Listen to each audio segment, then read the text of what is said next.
ndabasuhuje mu izina rya Yesu mbese muranyumva neza. Yego turakumva. Bonjour tout le monde. Imana ishimwe cyane ndabashuhuje mwese. Je vous salue tous. Ndagira ngo kubwo gufashwa n'Imana nkundire rwose dushimira Imana iyi gahunda nziza, gahunda inejeje yo kurangiza umwaka.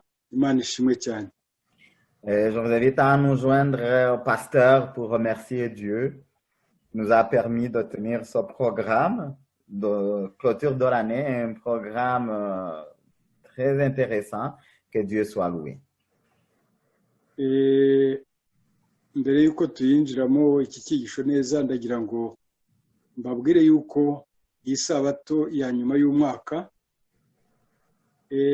ari ikimenyetso ko hazabaho n'isabato ya nyuma kuri iyi si. Avant qu'on commence, qu'on aborde le thème d'aujourd'hui, je veux rappeler que quand on célèbre le dernier sabbat de l'année, ça nous rappelle qu'il y aura un dernier sabbat du monde, donc qu'il y aura un dernier sabbat ici sur terre. Nkaba nibaza niba uzaba ufite amahirwe kuri iyo sabato ya nyuma yuko tuzazamukana tugatangira isabato ya mbere turi kumwe mu ijuru. Alors on se demande si tout le monde ici aura la chance de célébrer ensemble le dernier sabbat ici sur terre et de célébrer ensemble le premier sabbat au ciel. Nicyo nsabira buri wese turi kumwe hano. C'est sa prière pour tout le monde ici cet après-midi. Murakoze cyane, Imana ibidufashemo. Que Dieu nous aide et nous le permette. Ndagira ngo rero tuganire kuri umutwe w'icyigisho baduhaye.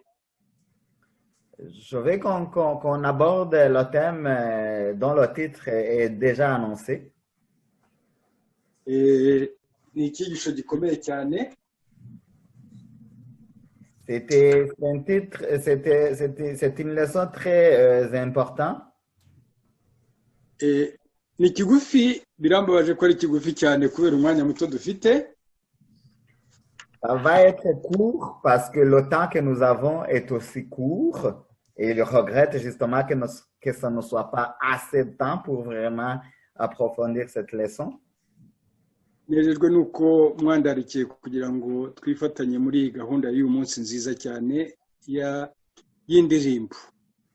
Et je suis très heureux que vous m'invitez à partager avec vous cette parole dans son programme de concert. Ubwo bambajije icyigisho twakwigana, mbabwira ko tuziga ku ndirimbo yo kunesha ya Pawulo.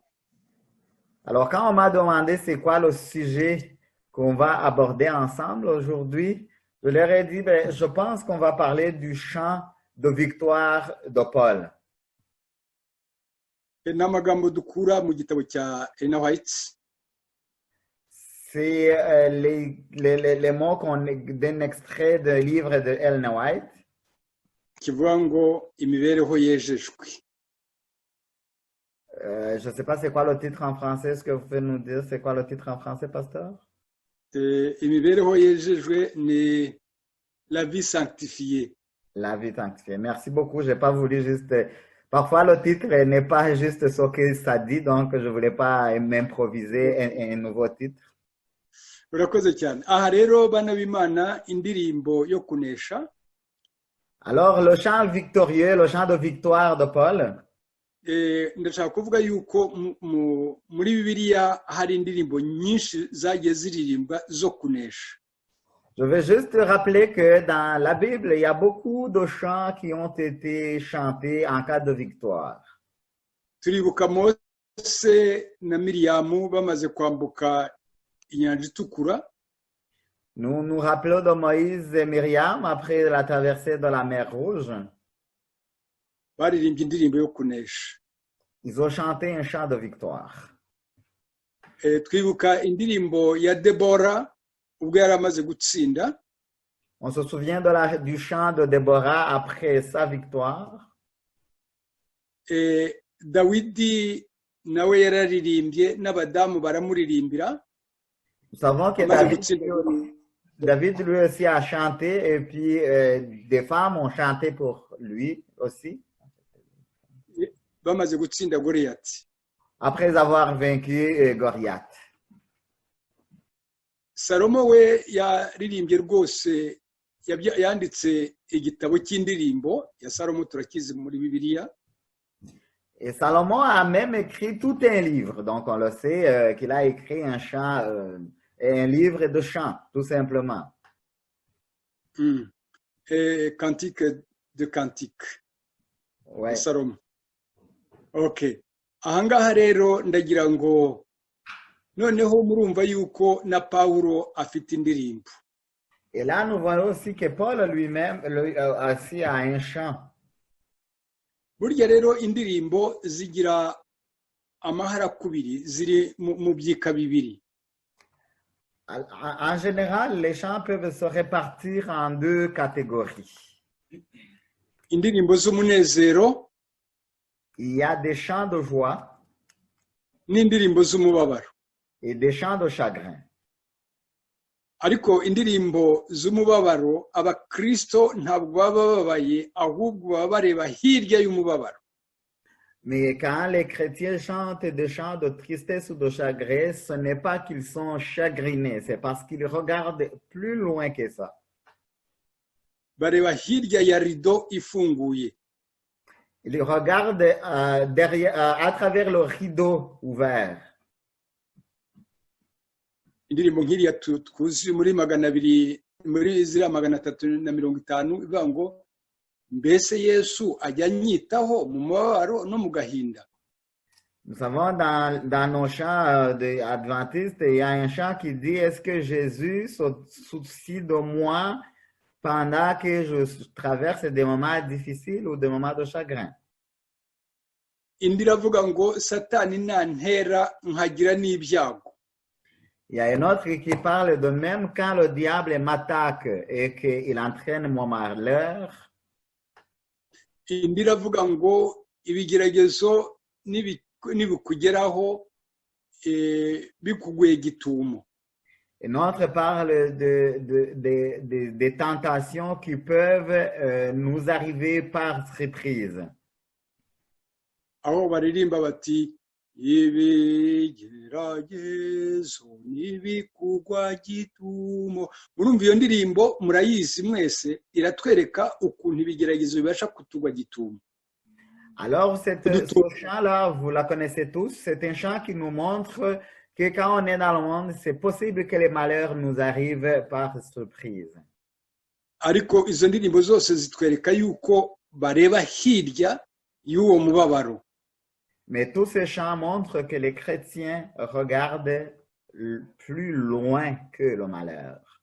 Ni muri ubwo buryo rero tugiye kureba iyi ndirimbo ya Paulo yo kunesha. C'est dans cette optique que nous allons aborder le chant de victoire de Paul. Ellen White yaranditse atubwira ayo magambo meza agira ati: ces paroles qu'on va lire en Kinyarwanda. Vous allez m'excuser, je vais paraphraser. Je n'ai pas le livre en français, donc ce que je vais dire, ce sera de la traduction, ma traduction. Bon, je pense qu'il faut seulement avancer une idée générale parce qu'il y a même des mots un peu compliqués là-bas pour trouver le mot approprié. Ok, aha rero baratubwira ngo intumwa Pawulo yahiriwe n'Imana ajyanwa mu iyerekwa agezwa mu ijuru rya gatatu. Ici, on nous dit que l'apôtre Paul a été transporté jusqu'au 3e ciel. Aho yeretswe ibyo atemerewe guhishurwa. Et là, il a vu des choses dont il lui n'a pas été autorisé de divulguer. Nyamara ibi ntibyamuteye kwishyira hejuru ngo yiyemere. mais cela n'a pas suscité d'orgueil en lui. yabonye akamaro ko guhora uri maso no kwizinukwa. Il a compris l'importance d'être toujours vigilant et de se dévouer. Maze ukavuga aya magambo dusanga mu rwandiko rw'Abakorinto igice cya 9:27, urwandiko rwa mbere rw'Abakorinto igice cya 9:27. On va lire dans 1 Corinthiens chapitre 9. 1 Corinthiens chapitre 9 verset 27, c'est ça? Oui. Okay. Aho yanditse avuga ati ahubwo mbabaza umubiri wanjye mukoresha uburetwa ngo ahari ubwo maze kubwira abandi nanjye ubwanjye ntaboneka ko ntemewe. Mais je traite durement mon corps et je le tiens assujetti, de peur d'être moi-même rejeté après avoir prêché aux autres. Ni ukuvuga yuko yarebaga ayo mahirwe yo kuba ngo mbaye orugeye mbaye umwibone byazatuma nanjye mbura ubugingo nubwo mbwiriza abandi nanjye nshaka kuzabona agakiza. Parce que même s'il prêchait aux autres, lui aussi il avait compris qu'il avait besoin d'être sauvé et il savait que s'il en devenait orgueilleux, il allait perdre ce dont il prêchait aux autres de recevoir. Paulo yararenganijwe kubera ukuri. Paul a été persécuté à cause de la vérité. Nyamara ntitwamwumvise yivovota. Mais malgré tout ça, il ne s'est pas lamenté. Ahubwo yakomeje kugenda atera abandi imbaraga. Il a plutôt continué à encourager les autres. Aravuga ati mbonye yuko imibabaro y'iki gihe idakwiriye kugereranywa n'ubwiza tuzaheshwa mu bwami bwo mu ijuru. Et là, il a dit qu'il a compris que les vicissitudes de son monde ne peuvent pas être comparables aux bonnes choses qu'on va avoir au ciel. Maze ayo magambo ayakurikizaho amagambo dusanga mu Baroma igice cya 8 umurongo wa 35 kugeza 39. Ngiye kuhasoma nihuta nawe uraza gusomera abandi ayo magambo twihuta kubera aka kanya gato dufite. Donc on va lire dans Romains très rapidement, Romains 8 verset 35-39. 35 à 39, ok. Ahangaha rero haratubwira ya ndirimbo rwose yo kunesha, mwumva ukuntu agenda yikiranya kubera iyo ndirimbo. Alors nous allons maintenant suivre son chant de victoire pour gagner du temps. Donc le verset est affiché en français à l'écran, donc je n'aurai pas besoin de le lire parce que vous pouvez lire en français. En Kinyarwanda, tout le monde va suivre à l'écran en français. Ijwi ryo kunesha ry'umugaragaro ryo umugaragu w'Imana ukiranuka rigira mu iki gihe rishyigikira bici rivuga riti ninde wadutandukanya n'Imana n'urukundo rw'Imana rugera mu gihe cya kera iminsi yose n'urukundo rwa Kristo. Mbese ni amakuba? Atangiye kugenda aririmba ya ndirimbo yikiranya. Mbese ni amakuba? Ni ibyago? Cyangwa ni ukurenganywa? Cyangwa ni inzara? Cyangwa ni ukwambara ubusa? Cyangwa ni ukuba mu kaga? Cyangwa ni inkota? Oya, ahubwo muri ibyo byose turushishwaho kunesha n'uwadukunze, kuko menye neza yuko naho rwaba urupfu cyangwa ubugingo cyangwa abamarayika cyangwa abategeka cyangwa ibiriho cyangwa ibizaba cyangwa abafite ubushobozi cyangwa uburebure bw'igihagararo cyangwa uburebure bw'ikijyepfo cyangwa ikindi cyaremwe cyose ntibibasha kudutandukanya n'urukundo rw'Imana rwo muri Yesu Kristo umwami wacu. Murumva ko ayo magambo agenda aririmba ni amagambo meza cyane yerekana yuko nta cyamutandukanya n'Imana. Donc on voit les paroles de Paul ici, c'est des paroles qui témoignent à quel point il était confiant, que malgré tout ce qu'il a cité là-bas, il n'y a rien qui peut le séparer de l'amour de Christ. arakomeza batubwira bati nubwo Paul yageze ubwo afungirwa muri gereza y'i Roma, komeza, même s'il est arrivé que Paul soit emprisonné à Rome, atandukanijwe n'umucyo n'umwuka wo mu kirere cyaho i Roma, même s'il était de liberté à Rome, ahagaritswe no ku nshingano yo kubwiriza ubutumwa, yo kuvuga inkuru nziza, et qu'il était même empêché de continuer sa mission d'évangélisation, kandi ategereje gucirwa urwo gupfa, et que même il risquait la peine de mort, nyamara ntiyigeze agira gushidikanya ngo yumve yihebye, ntabwo yigeze yiheba. Il n'a jamais douté de la vérité qu'il connaissait, et il ne s'est même pas découragé. Muri uwo mwijima wo mu buroko niho havuye ubushobozi n'imbaraga ze. C'est pendant cette détention qu'il a plutôt trouvé des forces et de l'encouragement pour sa mission. Niho kandi havuye ubuhamya bw'abajyaga gupfa ndetse n'abandi bagiye bahorwa Yesu Kristo mu minsi yagiye ikurikiraho. C'est là aussi qu'a été le sujet de témoignages et d'affermissement des autres martyrs qui ont suivi cette époque.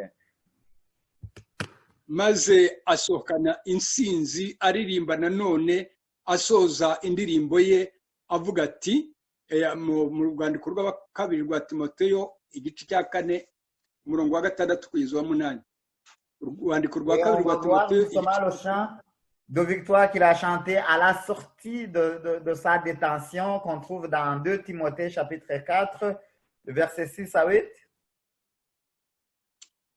Yaranditse agira ati kuko jyewe maze kumera nk'ibisukwa ku gicaniro, igihe cyo kugenda kwanjye gisohoye, narwanye intambara nziza, narangije urugendo, narenze ibyo kwizera, ibisigaye mbika ibikamba ryo gukiranuka, iry'umwami wacu azampa, umucamanza utabera azampa kuri urya munsi, nyamara si jye jyenyine ahubwo n'abakunze kuzaboneka kwe bose. Alléluia. Amen. Car pour moi, je sers déjà de libation et le moment de mon départ approche. J'ai combattu le bon combat.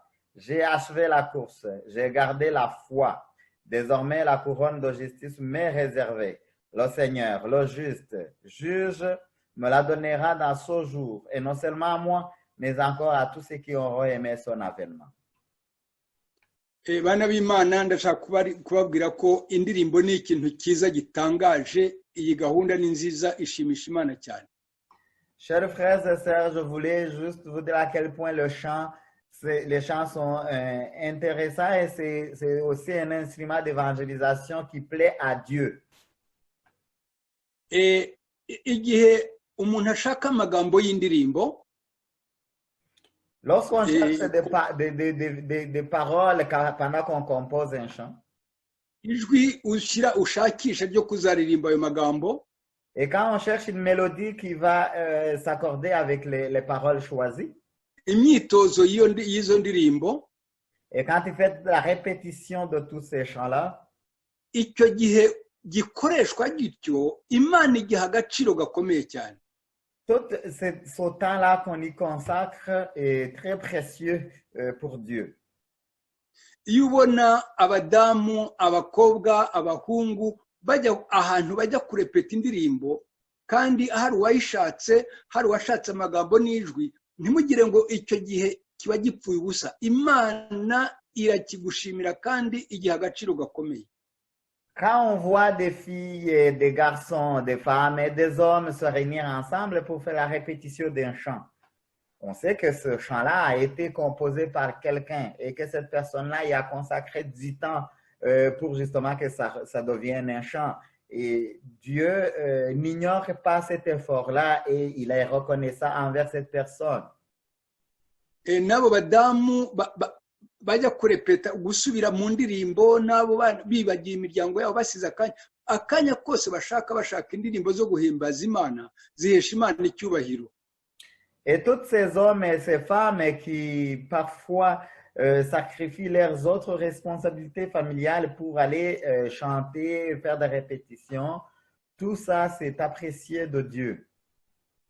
Ndashaka kubamenyesha ko hari ibintu byinshi cyane nitujya mu ijuru bizahagarara. Je voudrais juste vous dire qu'il y a des choses que quand on va arriver au ciel, ils vont, qui vont prendre fin. Guhanura bizashira. Il n'y aura plus de prophétie. Kuvuga indimi bizashira. Il n'y aura plus de langue. Kuvura bizashira. Les médecins n'auront plus de travail. Ibi bya tekinoloji byose bizashiraho.